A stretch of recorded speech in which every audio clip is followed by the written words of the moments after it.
ಇವತ್ತು ಈ ಕುಟುಂಬವೂ ಕೂಡ ಒಡೆದು ಹೋಗ್ತಾ ಇದೆ.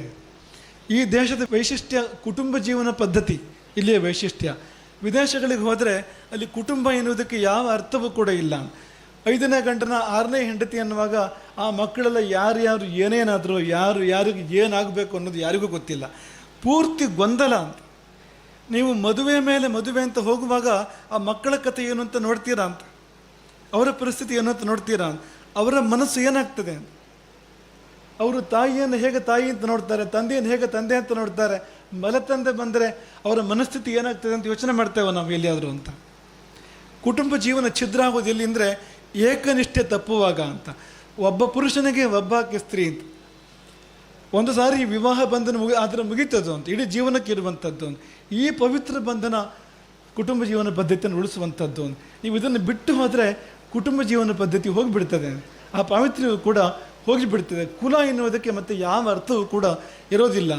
ಕುಲ ಉಳಿಬೇಕು, ಕುಲ ಪರಂಪರೆ ಬೆಳಿಬೇಕು ಅಂದರೆ ಈ ನಿಯಮ, ಈ ಬದ್ಧತೆ ಜೀವನದಲ್ಲಿ ಒಂದು ಮದುವೆ ಆಗುವುದಾದರೆ ಒಂದು ಮದುವೆ, ಆ ಒಂದು ಮದುವೆ ಅದು ಜೀವನದ ಕೊನೆಯವರೆಗೆ ಮಾತ್ರ ಅಲ್ಲ. ರಾಮಾಯಣ ಹೇಳುವ ಪ್ರಕಾರ ಗತಿಸಿದ ಬಳಿಕವೂ ಕೂಡ ಮೊದಲು ಗತಿಸಿದವರು ಪ್ರತೀಕ್ಷೆ ಮಾಡ್ತಾರೆ ಅಂತ, ಮತ್ತೊಬ್ಬರು ಬರುವುದನ್ನು ಕಾಯ್ತಾ ಇರ್ತಾರೆ ಪರಲೋಕದಲ್ಲಿ ಅಂತ. ಅಲ್ಲಿವರೆಗೂ ಒಟ್ಟಿಗೆ ಪರಲೋಕದಲ್ಲಿ ಕೂಡ ಒಟ್ಟಿಗೆ ಇರುವಂಥದ್ದು. ದಾರ ಎರೆದು ಕೊಡುವಾಗ ಈ ಲೋಕಕ್ಕೆ ಮಾತ್ರ ಅಲ್ಲ, ಆ ಲೋಕಕ್ಕೂ ಸೇರಿಯೇ ಕೊಡುವಂಥದ್ದು ಅಂತ. ಹಾಗಾಗಿ ಈ ಒಂದು ಕುಟುಂಬ ಎನ್ನುವ ಭಾವ, ಅಣ್ಣ ತಮ್ಮಂದಿರ ಮಕ್ಕಳು, ಅಕ್ಕ ತಂಗಿಯರ ಮಕ್ಕಳು, ಮೊಮ್ಮಕ್ಕಳು ಇಡೀ ಸೇರಿ ಒಂದು ಬಳಗ ತುಂಬ ದುರ್ಲಭ ಆಗ್ತಾ ಇದೆ. ನಾವು ತುಂಬ ದೂರ ಹೋಗ್ತಾ ಇದ್ದೇವೆ. ಮೊದಲು ಅಣ್ಣ ತಮ್ಮಂದಿರು ಒಟ್ಟಿಗೆ ಇರಲಿಕ್ಕೆ ಕಷ್ಟ, ತಂದೆ ಮಕ್ಕಳು ಒಟ್ಟಿಗೆ ಇರಲಿಕ್ಕೆ ಕಷ್ಟ ಎನ್ನುವ ವಾತಾವರಣ ಇತ್ತು. ಈಗ ಗಂಡ ಹೆಂಡತಿ ಒಟ್ಟಿಗೆ ಇರಲಿಕ್ಕೆ ಕಷ್ಟ ಎನ್ನುವ ವಾತಾವರಣ ಇದೆ. ನಮ್ಮ ತಂದೆ ತಾಯಿಯನ್ನು ದೇವರಂತೆ ನಾವು ಪೂಜಿಸುವಂಥದ್ದು ಮತ್ತು ಪ್ರೀತಿಸುವಂಥದ್ದು. ನಮ್ಮ ಇಡೀ ಕುಟುಂಬ ನಾವು ಒಂದೇ ಎಂಬ ಭಾವದಲ್ಲಿ ಇರುವಂಥದ್ದು. ವಂಶವೃಕ್ಷ ಅಂತ ಹೆಸರು ಅದಕ್ಕೆ. ಒಂದೇ ಮರ ಕವಲೊಡ್ಕೊಂಡು ಹೋಗ್ತಾ ಇದೆ ನೋಡಿ ಅಂತ. ನೀವು ಒಂದು ಕೊಂಬೆಯನ್ನು ಕಡಿದರೆ ಇಡೀ ಮರದ ಎಲ್ಲ ಎಲೆಗಳು ಕೂಡ ಬಾಡ್ತವೆ. ಹಾಗೆ ಒಬ್ಬರು ತೀರ್ಕೊಂಡ್ರೆ ಕುಟುಂಬದಲ್ಲಿ ಎಲ್ಲರಿಗೂ ಆಶೀರ್ವಾದ ಬರ್ತದೆ, ಎಲ್ಲರಿಗೂ ಸೂತಕ ಬರ್ತದೆ. ಒಬ್ಬರು ಹುಟ್ಟಿದ್ರು, ಒಬ್ಬರು ಹೋದರು, ಅದರ ಪರಿಣಾಮ ಇಡೀ ಕುಟುಂಬದ ಮೇಲೆ ಉಂಟು. ಒಂದು ಅರ್ಥ ಏನು ಅಂದರೆ ಅದು ಒಂದು ಅಂತ. ಇಡೀ ಕುಟುಂಬ ಅದು ಬೇರೆ ಬೇರೆ ಅಲ್ಲ.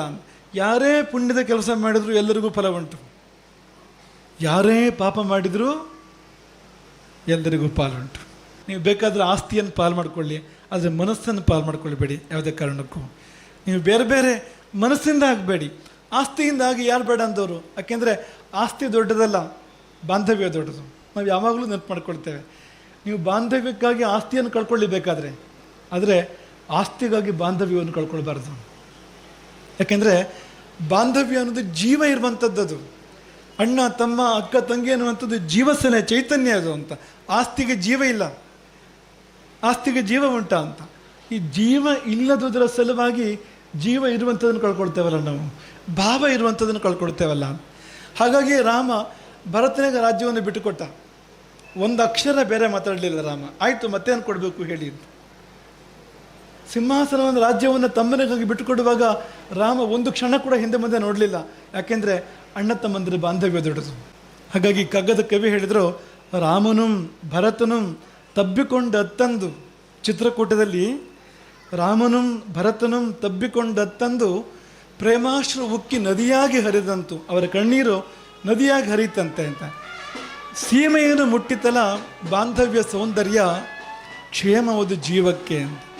ಬಾಂಧವ್ಯದ ಸೌಂದರ್ಯ ತನ್ನ ತುಟ್ಟ ತುದಿಯನ್ನು ಮುಟ್ಟಿದಂತೆ ಆ ದಿನ ಅಂತ. ಜೀವಕ್ಕದು ಕ್ಷೇಮ ಎಂಬುದಾಗಿ ಕಗ್ಗದ ಕವಿ ಹೇಳ್ತಾರೆ.